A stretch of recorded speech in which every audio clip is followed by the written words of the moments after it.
ఇక్కడికి వెళ్దాం, Isha life in Hyderabad. లోపలికి వెళ్ళగానే ఒక పీస్ఫుల్ వైబ్ వచ్చింది. ఇంకా ఇక్కడ ఇషా ఫౌండేషన్ లో దొరికే ప్రతి ప్రోడక్ట్ ఇక్కడ ఉన్నాయి.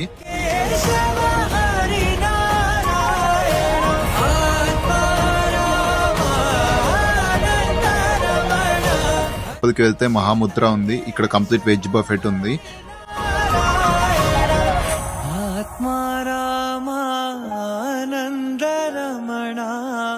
అచ్యుత కేశవ హరినారాయణ. ప్రసాదం తిన్నట్టు.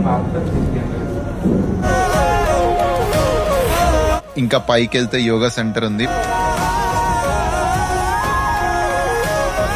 అలా లోపలికి వెళ్తే కాలభైరవి ఐడల్ దగ్గర కాసేపు మెడిటేషన్ చేశాను. అసలు హైదరాబాద్లో ఇంత పీస్ఫుల్ ప్లేస్ ఉంటుందని నేను అనుకోలేదు. మొత్తం ఒక పాజిటివ్ వైబ్ అండ్ ఎనర్జీ వచ్చింది నాకైతే. ఒకసారి విజిట్ చేయండి. ఇది జూబ్లీస్లో ఉంది.